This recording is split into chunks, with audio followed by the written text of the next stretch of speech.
Hello दोस्तों, स्वागत है आपका फिर से ISPCS वाले यूट्यूब चैनल पे। हम लोग इस सीरीज़ में कर रहे थे PYQ analysis of polity. Her year में कर रहे थे कि कैसे किस पैटर्न पे सवाल आ रहे थे। तो अभी तक आप लोगों को बेसिक आइडिया पता चल गया होगा कैसे सवाल आ रहे थे। तो देखिए, फिर से 2021 में यहाँ 22 क्वेश्चन पूछे गए हैं। ठीक है, तो चलिए, इसमें तो 10 ही मिनट लगेंगे क्योंकि अब तो आपका बेसिक क्लियर ही हो गया है कि भाई किस तरह के क्वेश्चन पूछे जाते हैं, कुछ नया नहीं है। ठीक है, तो देखिए फिर से इसमें वही हो गया, आर्टिकल पूछ लिया। अब आर्टिकल इसमें क्या पूछा है, कंटिंजेंसी फंड का। तो दोस्तों, कंटिंजेंसी फंड का आर्टिकल क्या है, 267। देखिए, तीन तरीके के फंड होते हैं। कंसोलिडेटेड फंड, जिसमें टैक्स कलेक्ट होके जाता है, जो आप टैक्स भरते हैं, 266(1) से आता है। फिर पब्लिक अकाउंट ऑफ इंडिया, इसमें पैसा आता है 262। जैसे समझ लीजिए टोल कलेक्ट हो रहा है, या फिर डाक टिकट का जो भी हो रहा है, वो सब यहाँ 260 उसमें जाता है। और 267 में कंटिजेंसी फंड रखा जाता है ताकि कोई आपदा डिजास्टर मैनेजमेंट के लिए तुरंत ही इससे पैसा निकाला जा सके। ठीक है दोस्तों, तो ये है फंड्स। उसके बाद आगे चलते हैं। फिर से देखिए वही सवाल आ गया कॉन्स्टिट्यूशनल अमेंडमेंट का। पिछले बार दिल्ली का पूछा था, इस बार और दूसरा पूछ लिया। इसी तरह कॉन्स्टिट्यूशनल अमेंडमेंट भी आपको याद रखने चाहिए। तो इसमें क्या पूछा है, बहुत ही बेसिक सवाल है। द कॉन्स्टिट्यूशनल अमेंडमेंट जिससे कि वोटिंग एज 21 से लेकर 18 कर दी गई। तो ये दोस्तों है 61th अमेंडमेंट 1989। फिर आगे चलते हैं। इसमें पूछा है कि on the recommendation of which of the following committee inter state council व सेटअप। इंटर स्टेट काउंसिल की सरकारी या कमीशन से बनाई गई थी। ठीक है, तो दोस्तों ये कमेटी वमिटी भी इसमें पूछता रहता है। तो यही है पैटर्न, और कुछ है नहीं खास। ठीक है, फिर उससे पूछा है कि under the constitution of India which of the following is not a fundamental duty. Fundamental duty आपको सारी रटी होनी चाहिए। वोट इन जनरल इलेक्शन, ये फंडामेंटल ड्यूटी नहीं है, तो इसका आंसर ए हो जाएगा। साइंटिफिक टेम्पर हमें डेवलप करना है, सेफगार्ड करना public property, abide by constitution, ये सब करना है। इसका ये आंसर है ए। उसके बाद आता है, फिर से देखिए फिर से क्या है, कॉन्स्टिट्यूशनल अमेंडमेंट एक्ट। देख रहे हैं ना, जो मैं बोल रहा हूँ वही उसी तरह पढ़िए बस। ठीक है, विच of the following constitutional amendment acts made necessary for implementation of GST. तो 101वां था। ठीक है, तो 101वां जो कॉन्स्टिट्यूशनल अमेंडमेंट क्या है, जीएसटी को लेके है। 102 क्या था, national commission for backward classes के लोग कॉन्स्टिट्यूशनल स्टेटस दे दिया गया 2018 में। 102, 103 से ईडब्ल्यूएस आरक्षण आया। 104 से ये जो एससी एसटी रिजर्वेशन है, इसको 10 साल और बढ़ा दिया गया। ठीक है, 10 ईयर्स का इसमें एक्सटेंशन मिला है। उसके बाद 105 में क्या हुआ कि स्टेट को हक दे दिया गया कि आप अपने ओबीसी को आइडेंटिफाई कर लीजिए, एजुकेशनली बैकवर्ड्स को। फिर 106वां अमेंडमेंट है, इसमें वुमेन रिजर्वेशन की बात की गई है, नारी शक्ति वंदन अधिनियम, जिसकी वैधता है 15 साल तक। ठीक है, ये 15 साल ये आ सकता है भाई, इसमें से कुछ भी आना पक्का है। 2024 में देखिएगा इससे सवाल आएगा। इतने कॉन्स्टिट्यूशनल अमेंडमेंट हुए हैं, पक्का ही पक्का सवाल आएगा। ठीक है, उसके बाद देखिए ये आ गया, consider the following chronological order of reorganisation of state. Reorganisation आपको पढ़ना है कि भाई कैसे कैसे प्रिंसली स्टेट को हटाया गया और कैसे कैसे स्टेटहुड मिला। पहले यूटी बने, फिर स्टेट बने, तो कैसे कैसे हुआ। तो देखिए, गोवा बना था 87 में, तेलंगाना बना था 2014 में, झारखंड बना था 2000 के आसपास, हरियाणा बना था 66 में। तो सबसे अंतिम में कौन बना, तेलंगाना बना। तो तेलंगाना अंतिम में हो गया। सबसे पहले क्या बना, हरियाणा बना है, हरियाणा हो गया। अच्छा, फिर गोवा बना है, और फिर बना है झारखंड। ठीक है, तो इस पे आंसर क्या हो गया आपका, बी हो गया। ठीक है दोस्तों, ऐसे ही ज़्यादा कुछ 50 चीज़ें पढ़ने की ज़रूरत नहीं है, 80 चीज़ें रटने की जरूरत। फिर पूछा है कि प्रोविजंस क्या है कॉन्स्टिट्यूशन में, कहाँ से लिए गए हैं। ठीक है, ये बहुत ही बेसिक चीज़ है, ये आपको याद ही होना चाहिए। और मैं वीडियो तो बना ही दूंगा कि बैक ऑफ बोरोइंग्स है अपना कॉन्स्टिट्यूशन, जिसमें मैक्सिमम आपका 1935 गवर्नमेंट ऑफ इंडिया एक्ट से आया है। ठीक है, तो इसमें क्या है, फंडामेंटल राइट भाई यूएस से आया। यूएस से समझ लीजिए फंडामेंटल राइट आया, जुडिशरी से रिलेटेड आया। फिर directive principle of state policy आया आपका, आयरलैंड से आया है, बिल्कुल सही है। रेसिड्यूरी पावर आपका ऑस्ट्रेलिया से नहीं आया है, ये आया है कहाँ से, कनाडा से आया है। अब देखिए, एक जो सवाल बहुत ही गलत गलत ये सब डालते हैं यूपीपीसीएस वाले। देखिए, इमरजेंसी पावर को लिख दिया सीधे जर्मनी, लेकिन इसमें क्या है कि इमरजेंसी पावर जो है, इमरजेंसी पावर असल में ली गई है गवर्नमेंट ऑफ इंडिया एक्ट 1935 से, और जर्मनी से लिया गया है suspension of fundamental right during proclamation of emergency. Suspend जो एफआर कर देते हैं, वो वेमार रिपब्लिक भी बोलते हैं इसको, वेमार रिपब्लिक या फिर जर्मनी बोलते हैं। तो इसमें कभी कंफ्यूज नहीं होइएगा। अगर अगर इसमें देखिए, अब इसमें तो ये ऑस्ट्रेलिया अलग अलग ही दिया था, तब तो आप समझ गए। लेकिन अगर समझ लीजिए कि ये रहे कि दिया रहे, दो प्रोविजन दिया रहे, इमरजेंसी कहाँ से ली गई है, तो गवर्नमेंट ऑफ इंडिया एक्ट 1935 से ली गई है। Suspension of fundamental right during the proclamation of emergency, तो ये कहाँ से लिया गया है? ये भाई वेमार रिपब्लिक या फिर जर्मनी, नाजी जर्मनी से लिया गया है, ठीक है। फिर आगे चलते हैं।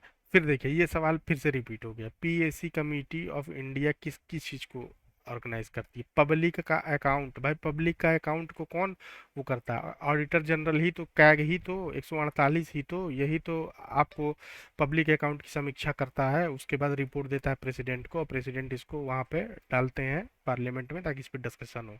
देखिए वही रिपीटेड क्वेश्चन है। फिर आ गया कि कौन सा भाई राज्यसभा में इंट्रोड्यूस नहीं होता है, तो भाई मनी बिल नहीं होता है। फिर उसके बाद जीरो आवर पे, ये प्रोसीजर पे आ गया। तो बहुत लोग कंफ्यूज हो जाते हैं क्वेश्चन आवर और जीरो आवर में, तो मैं आपको बस ये बता दूं। देखिए जैसे जब सब, मान लीजिए कि ये एक सांसद है, ये एक एमपी है, ये पहुंचा पार्लियामेंट, तो सबसे पहले क्या करेगा भाई? क्वेश्चन ही तो पूछने जाएगा, तो सबसे पहला आवर क्या होगा? Question our.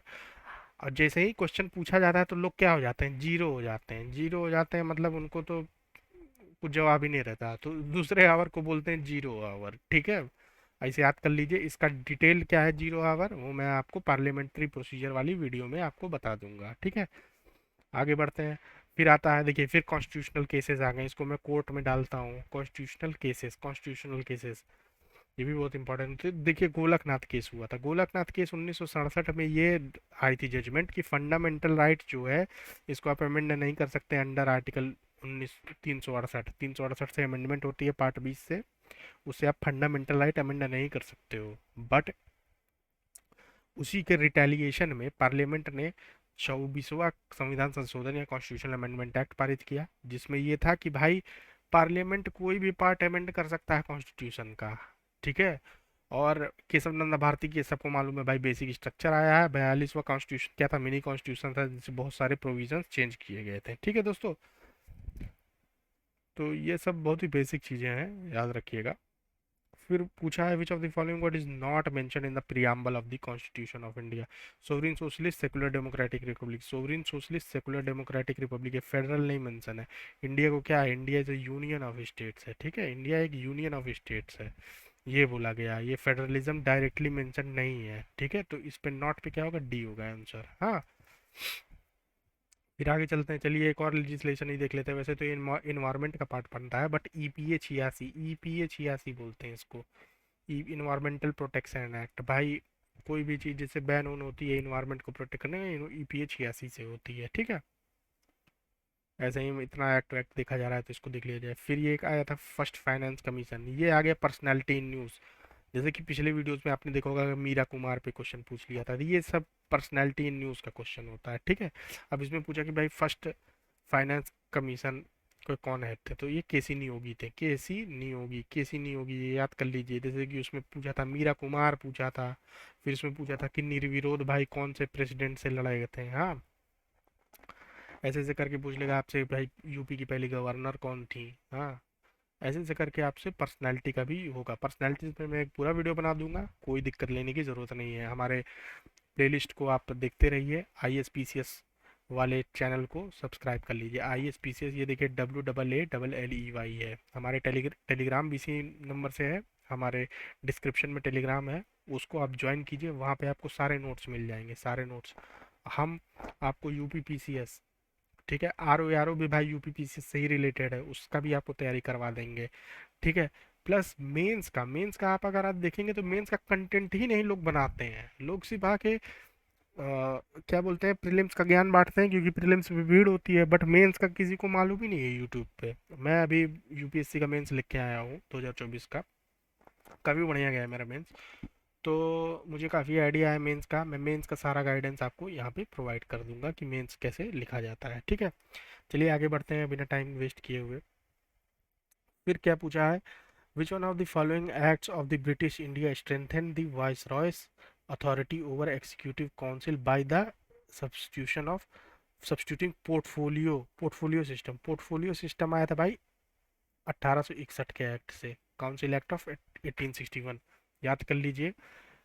हिस्टोरिकल बैकग्राउंड भी मैं आपको दे दूंगा एक वीडियो में। हर चीज़ पॉलिटी भाई आप मेरे ही वीडियो से कीजिएगा और कहीं से मत कीजिएगा, क्योंकि ये लक्ष्मीकांत बेस नहीं है, ये है एग्ज़ाम बेस्ड रहेगा आप कि भाई ये जो मैं आपको नोट्स दूंगा वहां से सवाल आने पक्के रहेंगे, पक्का वहां से सवाल फंसेगा ना, फंसेगा तो भाई अनसब्सक्राइब कर दीजिएगा।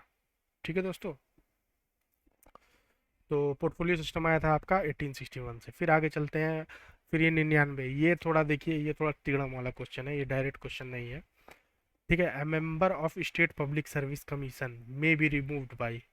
ठीक है, तो इसका आंसर है आपका C, the president after inquiry conducted by supreme court. अब देखिए जनरली क्या होता है ना, जो कि जितने भी कॉन्स्टिट्यूशनल पद होते हैं उस पे रिमूवल जो है ना भाई, वो रिमूवल तो प्रेसिडेंट ही करेगा।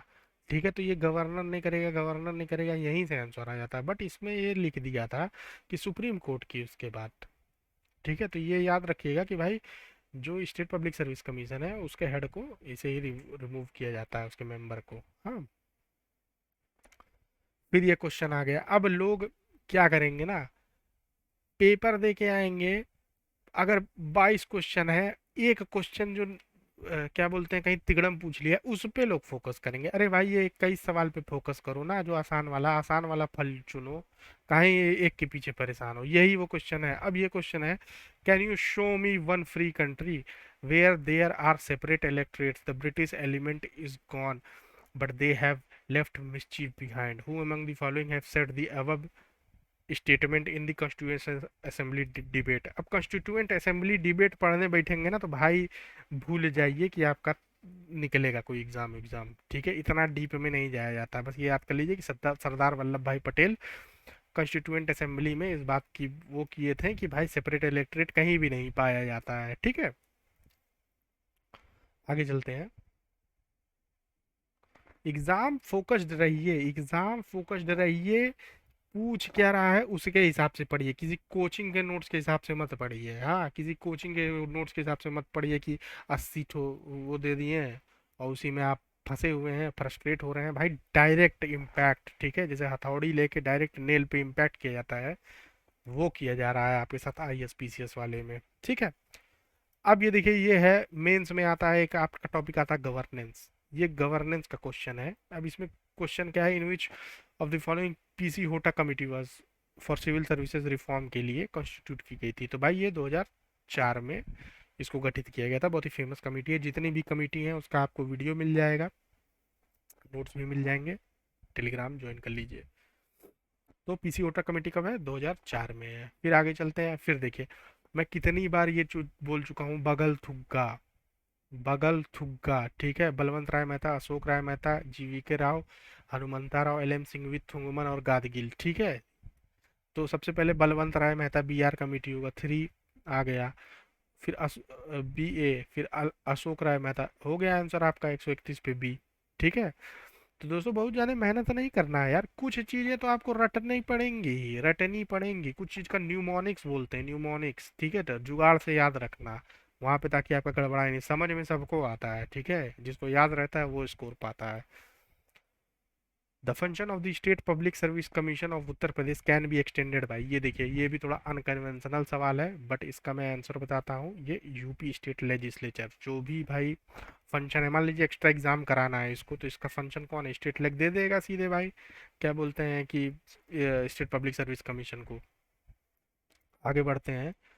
Primary function of finance commission का आर्टिकल क्या है, 280। इसका क्या है, जो भाई IGST भरते हो, जो जाता है सीधे सेंट्रल गवर्नमेंट के पास, वो कितना सेंटर के पास रहेगा, कितना स्टेट के पास रहेगा, इसका डिस्ट्रीब्यूशन कौन रिकमेंड करता है, फाइनेंस कमीशन। कितने मेंबर होते हैं, C+4 होते हैं। ठीक है, तो ये सब चीज़ें याद रखिए, लगातार रिवाइज करते रहिए और लोड मत लीजिए किसी भी चीज़ का। यही क्वेश्चन आता है, इससे आसानी आएगा। ठीक है, लोग फालतू परेशान होता है। 20% ऑफ द सिलेबस यही है यार, ये पंचायत पंचायत यही सब है।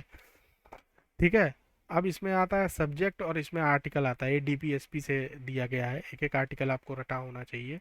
Separation of judiciary from executive, article 50 बिल्कुल सही है। Promotion of education of SC ST, article 46 एकदम सही है। ठीक है, फिर प्रमोशन ऑफ कोऑपरेटिव सोसाइटी, ये गलत है, इस पर 43 भी होगा। देखिए इतना अंदर घुस के याद होना चाहिए, आर्टिकल 43 ये दिया था यहाँ पे। ठीक है, इतना पास देता है PCS वाला। ठीक है, ये नहीं कि भाई याद कर लिए तो वो हो गया कि सिर्फ 43 याद कर लिया, अंदर का भी जैसे कि 266, 266 और 267 था ना, फंड्स जो थे, कंसोलिडेटेड फंड था 262 पे क्या था, पब्लिक अकाउंट ऑफ इंडिया, तो 267 पे क्या था आपका, वो था कंटिजेंसी फंड था। तो ऐसे याद होना चाहिए, जैसे 43 बी पे था ये कोऑपरेटिव सोसाइटीज, ठीक है। तो इस पे ये वाला करेक्टली मैच नहीं है, हाँ।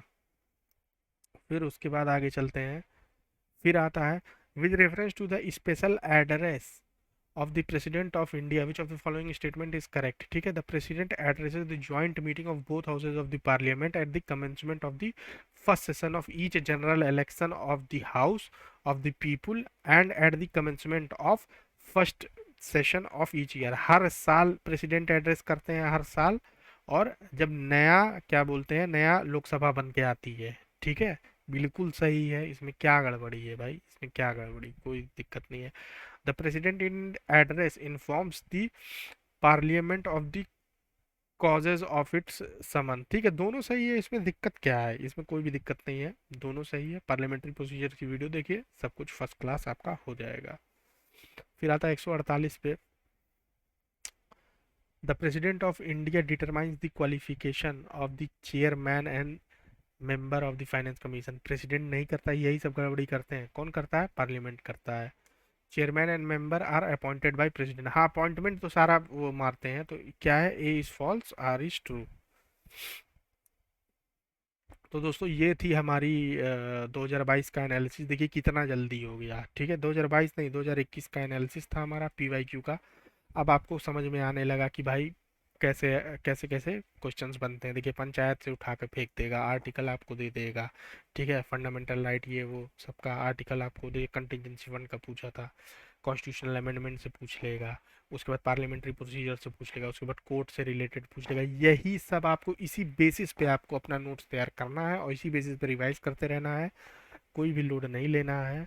और दोस्तों अगर आप हमारे इस मुहिम को सपोर्ट करना चाहते हैं तो हमारे यूपीआई आईडी मेंशन है वहाँ पे डिस्क्रिप्शन में, आप उसमें हमें 500 रुपये का योगदान दे सकते हैं। अगर आपको अच्छा लगे तो, नहीं देना है तो भाई कोई ज़रूरत नहीं है, लेकिन जिसको भी भाई अच्छा लग रहा है कि ऐसे वीडियोस आते रहें, आपका जो तैयारी है उसमें आपको ओवरलोड नहीं किया जाए डेटा फैक्ट से। ज़्यादातर कोचिंग तो यही करते हैं ना कि भाई 50,000 का कंटेंट उठा के बेचना है तो मोटा करने के लिए कुछ भी उसमें लिख दे रहे हैं। तो दोस्तों अगर आप अपनी सपोर्ट करना चाहते हैं दिल से, क्योंकि ये वीडियोस बनाने में थोड़ी मेहनत लगती है, तो और भाई मुझे भी तो कुछ चाहिए ना यार, तो ठीक है दोस्तों। तो अगर आप हमें सपोर्ट करना चाहते हैं तो प्लीज़ कर सकते हैं, हमारी यूपीआई आईडी मेंशन है डिस्क्रिप्शन में। धन्यवाद, मिलते हैं अगली वीडियो में जिसमें हम लोग 2020 का पीवाईक्यू एनालिसिस करेंगे। ठीक है, धन्यवाद दोस्तों।